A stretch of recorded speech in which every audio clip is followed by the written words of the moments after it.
la gare de Louvain, le personnel de vous souhaite un agréable voyage.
Hi guys, welcome back to my channel. I'm excited to share with you my trip to China today. Well, I just arrived from Brussels. I had two trains, as you can see in the introduction. I came from Liège to Leuven. I had to change the train, and then I catched up my flight to Frankfurt, and I have less than 15 minutes before my flight to Chengdu. So I just wanted to give you kind of sneak preview, heads up. Coming videos will be sharing more insights. I'm going there for a research and professional mission. This project we are working on since 2 years in preparation. And in the coming videos, you will see more insights about it.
And here you go. I made it. I am in China.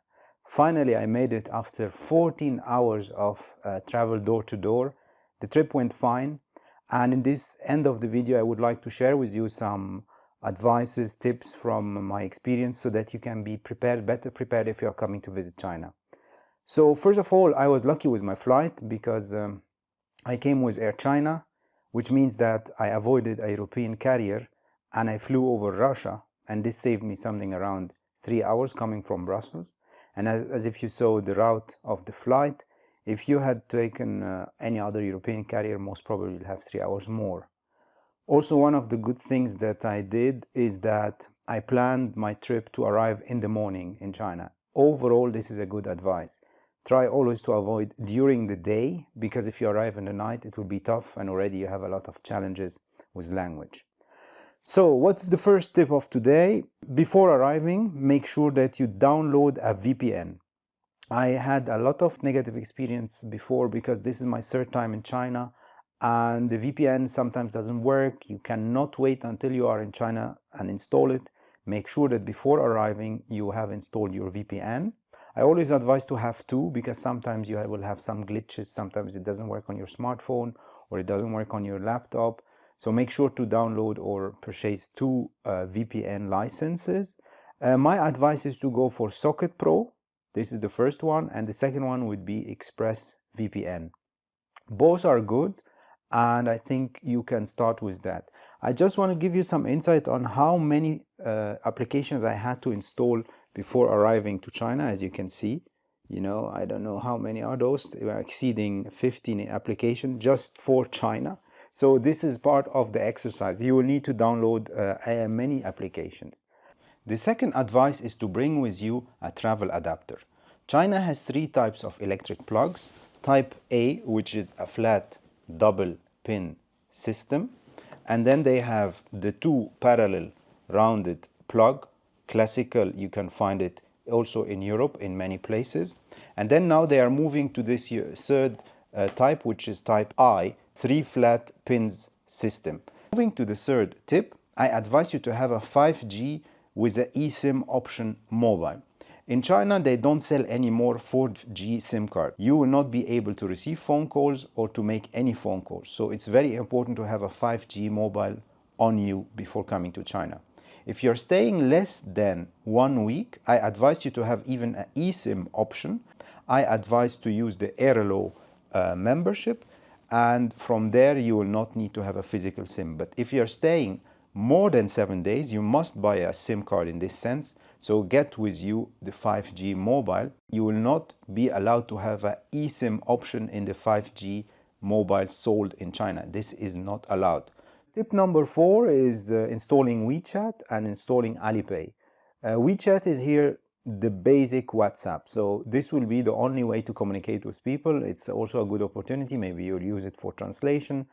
So WeChat is very important, but unfortunately you cannot have an eWallet connected to your WeChat. So in this sense, Alipay works very good, and Alipay accepts most of the credit cards. So you see here, I think the Visa card, MasterCard, and then the Diners Club, the Discover, and GCB. So with Alipay, this will be your only way to pay digitally. In most airports also you will have cash machines. When I bought my SIM card, I paid in cash. I had cash on me. I saw other people withdrawing money from ATMs, and some others are paying with Alipay. So just make sure that you're installing Alipay, connecting it to your accounts, to your cards, to your bank cards, so that you can easily start the process of purchasing and buying. Now, the advice number 5 is to have a translation application. I'm using Google Translate and it works very good. This Google Translate here, it works and it allows you to translate text and also translate images. So if you have a piece of text and you are just scanning it, written in Chinese, you will directly understand. In this case, it is very helpful to install the Google Translate. If not, you can install Baidu, which is a Chinese application. It will take you some time until you configure it and switch it to English, but also both are very good in translation, and you can have direct voice translation for both applications too.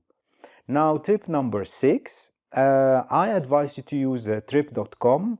This is the most operational platform that will allow you to book hotels in China, flights, trains. So it's very important. It's partially connected to WeChat. So actually you can also book your train through WeChat, but then it will take you to trip.com.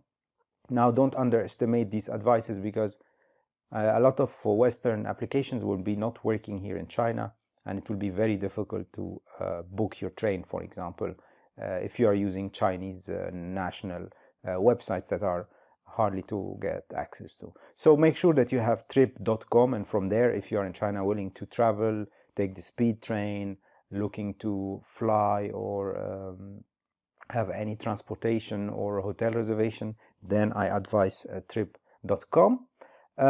Tip number 7 is to focus on the taxi from the airport, how you take it. I took a taxi from the airport because I had a heavy luggage. I'm staying for more than 2 weeks, and I needed, in this sense, to communicate with the taxi driver. So I wrote the address of my hotel in Chinese. This is so important. Make sure to write the address of your hotel in Chinese, because most of the case, if you will interact with locals, they don't speak English, and even if you know your hotel name, the communication will be completely difficult to do.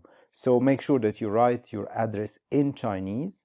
And then finally, my tip number 8 is transportation inside the city. Well, China is so advanced, they have so much investment in public transport. There is connection from the airport to the city center, there is underground, there is buses, there are different ways of transport.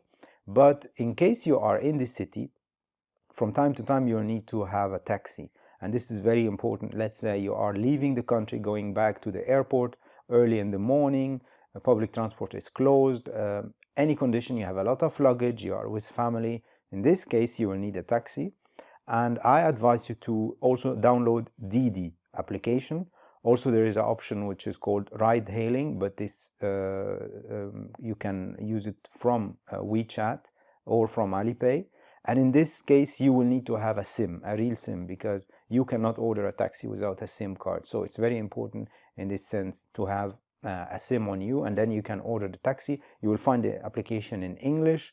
They are connected to your phone, and most probably you will pay in advance before the ride. This is a bit not regular if you compare it to other applications like Uber, but in fact, most of the time, to make sure that the client is serious, they will charge you before the trip starts. So you need to make sure that on your Alipay or eWallet, you will have enough money so that you can cover the trip fees, especially if you are a foreigner. So make sure about that. Well, that's the end of the video of today. I hope it was helpful. My next videos will be about the city, about giving you some first impressions, and the videos will be a mix between what I'm doing in research and work, and what I'm also doing for visiting China and learning about it. So stay along, stay connected. I'm very excited for this trip. China is so immense, so huge. I don't know when I will be able to cover it all, but in any case, I'm going to give you some tips. So welcome in China, and see you in the next video.